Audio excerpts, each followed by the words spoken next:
Você sabia que toda a energia gasta por todos os seres vivos do planeta Terra inteiro é aproximadamente 1% da energia do Sol? Se inscreve no canal que eu vou resumir fluxo de energia para você. Bom, os seres bióticos, tá lembrado? Os seres vivos, eles são divididos em autótrofos e heterótrofos. Autótrofos são aqueles que conseguem pegar a energia do Sol e transformar em energia química, ou seja, açúcares. O melhor exemplo deles é a plantinha, mas não esquece que tem bactérias que fazem fotossíntese também, e também algumas bactérias que não fazem fotossíntese, mas fazem quimiossíntese. Basicamente, a definição de seres autótrofos é seres que conseguem pegar matéria inorgânica e transformar em matéria orgânica, basicamente açúcares. E seres heterótrofos são aqueles que não conseguem produzir seu próprio alimento a partir de matéria inorgânica. Então eles não têm outro jeito de se manter vivos a não ser se alimentando de seres autótrofos ou se alimentando de outros seres heterótrofos. E eu sei que você já viu esse desenhozinho aqui com uma plantinha, alguém se alimentando da plantinha, alguém se alimentando de quem se alimentou da plantinha. Pois é, o nome disso é cadeia alimentar. E ela basicamente define quem come quem na natureza. Onde os primeiros que aparecem, que geralmente são plantinhas, são os produtores, ou seja, seres autótrofos que conseguem produzir seu próprio alimento através da energia luminosa do Sol. Geralmente quem se alimenta dos autótrofos são seres heterótrofos,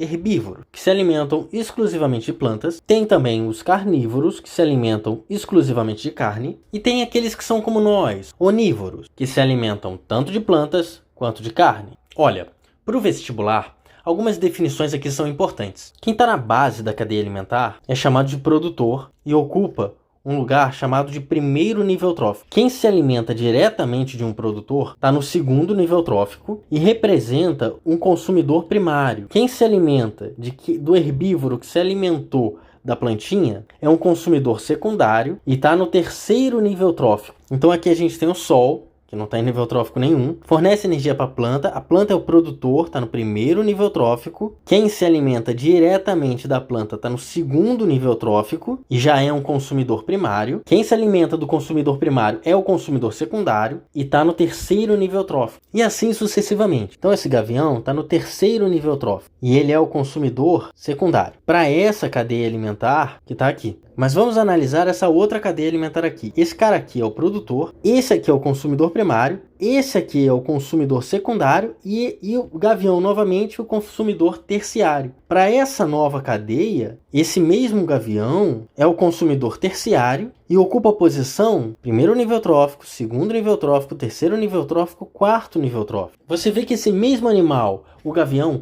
é capaz de ocupar o terceiro nível trófico ou o quarto nível trófico, dependendo da cadeia alimentar que você pega. Também é o consumidor terciário em uma e em outra o consumidor secundário. Vê que nível trófico e consumidor, primário, secundário, terciário, é uma coisa relativa da cadeia alimentar, que é unidirecional. O que acontece nesse desenho daqui? Eu tenho um monte de cadeia alimentar representada. Tem essa cadeia daqui, tem essa cadeia daqui, tem essa cadeia daqui. E a isso dá-se o nome de teia alimentar. Uma outra coisa que você tem que reparar também são esses seres destacados aqui. Tá vendo esse colchetezão? Isso aqui significa que esses seres ocupam todos os níveis tróficos. Esses seres são os decompositores. Como é que acontece? A plantinha pega energia do Sol, o consumidor primário, que é o herbívoro, come a plantinha, o consumidor secundário come o herbívoro, e vamos dizer, esse consumidor secundário, ele faz fezes. E aqui entram os seres decompositores, que são esses caras que estão destacados aqui. Eles vão decompor essa matéria orgânica para ser reabsorvido pelos produtores. Mas por que eles estão destacados aqui? Porque eles ocupam todos os níveis tróficos. Porque o passarinho também faz fezes.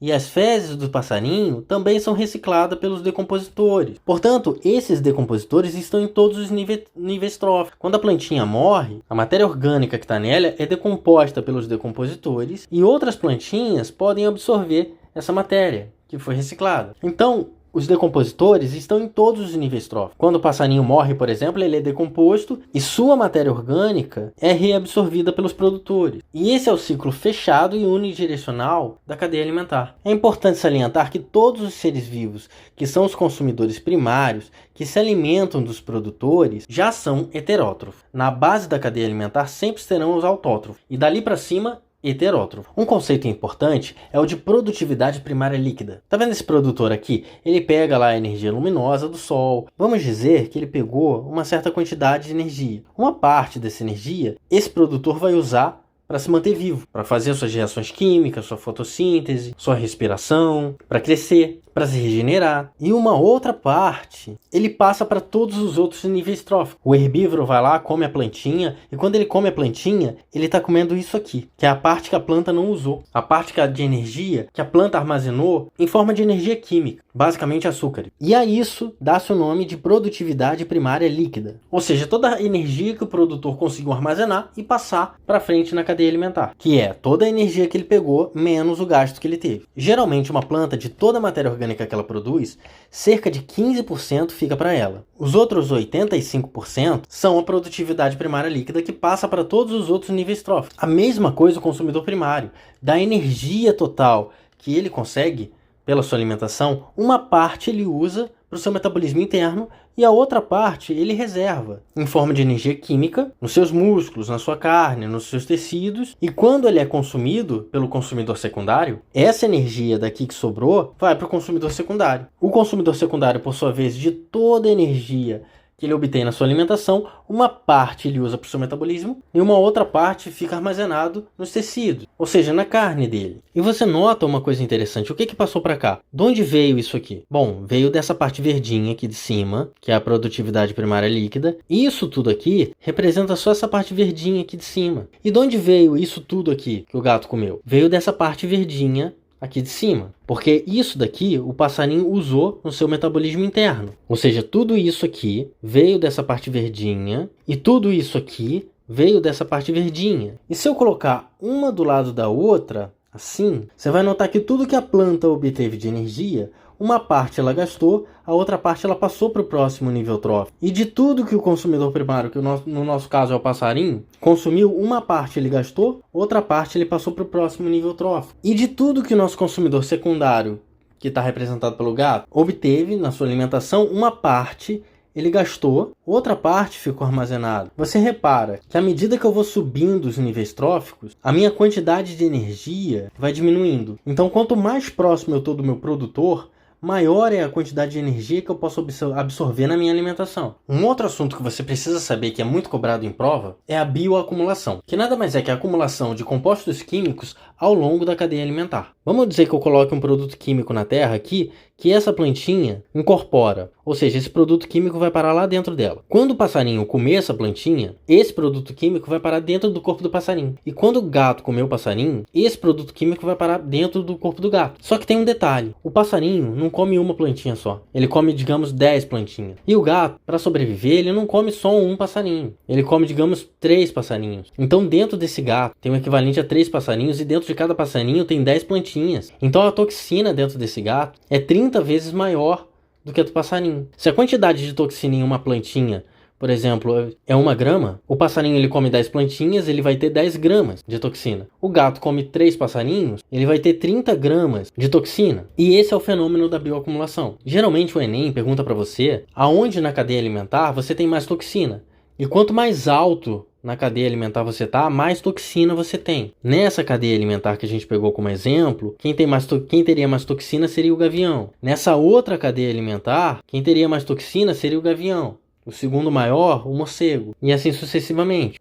Agora, tá vendo essa cadeia alimentar? Eu posso representar ela como uma pirâmide ecológica, que nada mais é do que uma forma gráfica de representar a mesma coisa. Ela pode ser uma pirâmide de energia, número ou biomassa. São 3 possíveis. E a gente vai ver cada uma delas agora. Tá vendo que essa pirâmide está separada aqui em 3 níveis? Tem aqui um nível que é uma graminha, tem um nível aqui que parece ser um herbívoro, um coelho, e tem aqui um que parece ser um carnívoro. Então, cada nívelzinho desse é um nível trófico. Esse aqui é o primeiro nível trófico, esse aqui é o segundo nível trófico, esse aqui é o terceiro nível trófico, consumidor primário, consumidor secundário, produtor. Agora vamos dizer que essa seja uma pirâmide numérica. Então cada andar representa o número de indivíduos que tem naquele nível trófico. Vamos dizer, por exemplo, que esse primeiro trófico represente 1000 plantas de capim, esse segundo nível trófico represente 300 coelhos e esse terceiro nível trófico represente 5 carnívoros comedores de coelho. Tá aqui uma cadeia alimentar representada graficamente como uma pirâmide numérica, onde cada andar é um número de indivíduos. Repara que eu tenho muito mais produtores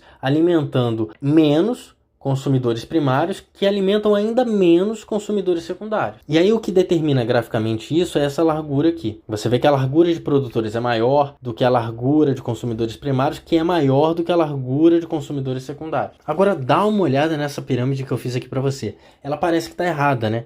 Parece que tem alguma coisa errada porque ela não tem uma base maior e ela vai afinalando. Isso aqui é o que se chama de pirâmide invertida. É quando você tem um grandão alimentando vários pequenininhos. Você já deve ter visto uma barata morta com várias formigas em volta. Então é quando uma barata alimenta, vamos dizer, 700 formigas. Então você tem, como é uma pirâmide de número, então você tem um andar pequeno alimentando um número muito maior de formigas e esse número muito maior de formigas alimentando apenas um tamanduá-bandeira. Agora, se essa pirâmide for uma pirâmide de biomassa, então ela vai representar a quantidade de biomassa presente em cada nível trófico da cadeia alimentar. Mas o que é biomassa? Biomassa é o peso do indivíduo sem água. Se ficar mais fácil de entender, pode guardar que biomassa é o peso do indivíduo. Por exemplo, 10.000 quilos de capim que vão alimentar 1.000 quilos de coelho, que vão alimentar 100 quilos de raposa. E geralmente é isso mesmo que acontece, pelo menos nos ecossistemas terrestres. Você geralmente tem uma quantidade maior de biomassa no produtor, alimentando uma quantidade menor de herbívoros, que alimentam uma quantidade menor ainda de carnívoros. E a lógica pode dizer para você que é impossível o contrário disso acontecer, ou seja, é impossível com uma pirâmide invertida acontecer nesse caso. Mas não, ela é possível. Geralmente em ecossistemas marinhos, você tem pirâmide de biomassa invertida. Aqui está o exemplo de um ecossistema marinho, onde 4 gramas por metro quadrado de fitoplâncton alimentam 20 gramas por metro quadrado de zooplâncton. Fitoplâncton são aquelas microalgazinhas que ficam suspensas na água do mar, e zooplâncton são os animaizinhos que se alimentam dela. São nomes que já apareceram em vestibular. Mesmo que você não saiba essa parte de fito, tem que saber o que é um plâncton e que eles são os principais produtores do ambiente marinho e, portanto, eles são os responsáveis pela maior parte da geração de oxigênio nos mares. Mas como é que isso acontece? Como é que uma quantidade de biomassa menor alimenta uma quantidade de biomassa maior? O que acontece é que o fitoplâncton se regenera muito mais rápido do que o zooplâncton consegue comê-lo. E é dessa forma que uma biomassa menor consegue alimentar uma biomassa maior. Agora, se essa pirâmide for uma pirâmide de energia, por exemplo, 40.000 quilocalorias de capim, alimentando 600 quilocalorias de coelho, que por sua vez alimenta 40 quilocalorias de raposa, isso é uma pirâmide de energia. E na hora da prova, como é que você faz para saber qual é a pirâmide? De energia, de número, de biomassa? É pela unidade de medida. A de número só vai ter um número, não vai ter unidade de medida nenhuma. É assim que vai aparecer na tua prova, tá? A de biomassa vai aparecer unidade de medida de massa, quilogramas, e a de energia vai aparecer a unidade de energia, que é quilocalorias. Vale a pena salientar que a pirâmide de energia é a única que nunca vai ser invertida, porque a gente nunca vai ter um nível trófico menor que o próximo nível trófico a nível de energia. Por quê? Porque a energia, quando viaja pelos níveis tróficos, ela vai diminuindo, porque os seres sempre usam uma parte da energia para o seu metabolismo interno, ou seja, para poder sobreviver. E o que vai passando de energia para o próximo nível trófico é cada vez menor. Logo, a única pirâmide que nunca vai ser invertida é a pirâmide de energia. E para fechar essa aula, se você não deu o like, já deixa. De curiosidade, já parou para se perguntar por que uma vaca fica comendo o dia inteiro? É porque não é tão fácil digerir celulose, não é tão fácil digerir a comida, o capim, a comida que ela come. Então a eficiência energética dela, a eficiência da digestão dela é muito menor que a de um carnívoro, por exemplo. De tudo que uma vaca consome, apenas 10% ela aproveita. Já um leão, se comer a vaca, ele vai aproveitar 50%. Os carnívoros, eles têm uma eficiência energética muito maior em relação aos herbívoros. Agora vamos falar sobre o conceito de produtividade. Deixa eu redesenhar isso aqui para você. Tá vendo isso aqui? Esse é o primeiro nível trófico, esse é o segundo nível trófico e esse é o terceiro nível trófico. Repara que de toda a energia do primeiro nível trófico, uma parte, essas plantas utilizam no próprio metabolismo, sobrevivendo, fazendo fotossíntese, construindo matéria orgânica, construindo folha, crescendo. E o que sobra, ela passa para o próximo nível trófico. Então isso tudo é chamado de produtividade primária bruta. E a produtividade primária líquida é isso aqui. É o que passa para o próximo nível trófico. Da produtividade primária líquida, alguma coisa o herbívoro gasta com seu metabolismo interno, e alguma coisa ele passa para o próximo nível trófico. Isso que ele passa para o próximo nível trófico é a produtividade secundária líquida, secundária, porque está no segundo nível trófico. O total que ele consumiu é a produtividade secundária bruta. Disso que é passado para o próximo nível trófico, uma parte o carnívoro gasta com seu próprio metabolismo, sobrevivendo, e uma outra parte ele armazena e passaria para um próximo nível trófico se existisse. Isso tudo que ele consumiu é chamado de produtividade terciária. Terciária porque está no terceiro nível trófico. Produtividade terciária bruta. E o que sobrou, que ele passaria para o próximo nível trófico, é a produtividade terciária líquida. Então você já entendeu o que é bruto, que é o total, e o que é líquido, que é o total menos a parte que foi consumida. Desenhando a pirâmide assim, dá para ver bem como a energia vai diminuindo a cada nível trófico. E no caso aqui, isso tudo aqui é o quanto? 40.000 quilocalorias. Isso aqui que é o líquido é quanto? É quanto passou para o próximo nível trófico, que são 600 calorias. Dessas 600 calorias que esses coelhos consumiram, quanto que passa para o próximo nível trófico? Essa quantidade aqui, que são 40 calorias. A diferença entre 600 calorias e 40 calorias, que foi para o próximo nível trófico, que são 560 calorias, foram gastas no metabolismo dos próprios coelhos. Só que eu desenhei isso aqui um pouco desproporcional, porque geralmente a ppl é metade da ppb. E onde a ppl é maior? Geralmente nas florestas tropicais, nos recifes de corais, nas áreas de ressurgência, geralmente locais que são quentes e úmidos, têm uma produtividade primária líquida muito alta. Locais que são frios, secos, desérticos, vão ter uma ppl muito baixa. É importante você ter noção disso no vestibular, para que você saiba que uma mata atlântica, uma floresta amazônica, tem uma produtividade primária líquida muito maior do que um deserto do Saara, do que uma região congelada, por exemplo. E que é a produtividade primária líquida que garante a energia de todos os outros níveis tróficos. É daqui que sai a energia para sustentar toda a vida de seres que não são autótrofos. Vale salientar que quanto maior a ppl, maior também a diversidade de animais que vivem naquela região. E já falamos dos ecossistemas aquáticos, que tem uma ppl muito alta por causa do fitoplâncton, que tem uma capacidade de reprodução muito alta, de regeneração muito alta. E essa ppl dos ecossistemas aquáticos, ela vai ser muito mais alta, geralmente onde você tem muito boa luminosidade e muita quantidade de nutrientes, que é o caso das regiões de ressurgência. E região de ressurgência é o lugar onde a maré faz esse movimento daqui. Ela vem do fundo para o topo. Ela vem do fundo do oceano para a superfície. E quando ela vem do fundo do oceano, ela carrega nutrientes. E aqui na superfície você encontra fitoplâncton, que pega esses nutrientes mais a energia luminosa do sol, fazem fotossíntese e transformam em matéria orgânica. Então aqui, nessas regiões onde isso acontece, onde esse tipo de maré acontece, você tem uma produtividade primária líquida muito mais alta, você tem muito mais fotossíntese, você tem muito mais matéria orgânica sendo criada. Isso acontece principalmente em regiões costeiras. E é por esse motivo que a maioria dos corais fica perto da costa. E você tem que ter noção de que se você aumenta a ppl, você aumenta a quantidade de herbívoros e aumenta consequentemente a quantidade de carnívoros. A biodiversidade aumenta. Esse tipo de feeling você tem que ter para interpretar as provas do Enem. Então, por exemplo, se numa região onde não acontece esse tipo de maré, se eu instalo algum sistema, algum tubo que pega a água do fundo do mar e joga para a superfície, o que vai acontecer? Vai aumentar os nutrientes, os fitoplânctons vão começar a trabalhar a todo vapor, vão produzir mais matéria orgânica, é mais alga sendo produzida, consequentemente mais herbívoro vai aparecer para comer elas e, consequentemente, mais carnívoro vai aparecer para comer os herbívoros. É esse tipo de coisa que vai aparecer para você na prova do Enem. Uma interpretação de um problema mais ou menos dessa forma. Mais importante do que ficar decorando nomes e conceitos é procurar entender como isso se relaciona. E dá uma olhada nesse mapa mundi no site da NASA, que mostra onde você tem as ppls no mundo. Quanto mais verde, maior a ppl, quanto mais branco, menor a ppl. E onde você tem maior produtividade primária líquida? Aqui. Olha essas regiões mais verdes aqui, onde você tem muita produtividade primária líquida. Significa que aqui nessas regiões, você tem muito produtor fazendo muita fotossíntese, fazendo muita matéria orgânica. Consequentemente, vai ter muito herbívoro e vai ter muito carnívoro. Vai ter uma diversidade muito mais alta nessas regiões. São as regiões no mundo onde você tem mais biodiversidade. E olha uma coisa interessante. Agora de 2013 para 2023, olha só, vou mudar rapidinho para você poder ver. Olha só, eu quero que você note aqui, ó. Note um negócio acontecendo aqui. Olha, em 2023, tá vendo essa região verde e essa região branca? Tá vendo 2013? Olha só o que está acontecendo. De 2013 para 2023, dá uma olhada. 2013, 2023. 2013, 2023. Tá vendo que de 2013 para 2023, essa mancha brancazinha aqui tá aumentando?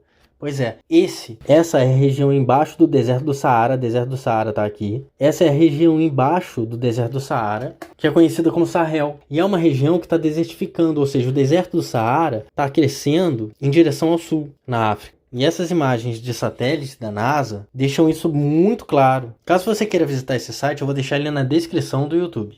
Agora dá uma olhada bem aqui, de 2013 para 2023. Tá acontecendo também alguma coisa lá para o centro-oeste brasileiro, tá vendo? E esse mapa aqui mostra a mesma coisa, só que na água. Aonde está mais claro, você tem mais clorofila, né? No caso fitoplâncton, ou seja, mais produtores. E aonde está mais azul escuro, é onde tem menos. Então no fundo dos oceanos você vai ter menos. Aqui onde o oceano é mais profundo, você vai ter menos. E na costazinha, você repara que ao longo da costa, das costas, você tem muito mais fitoplâncton por causa das áreas de ressurgência.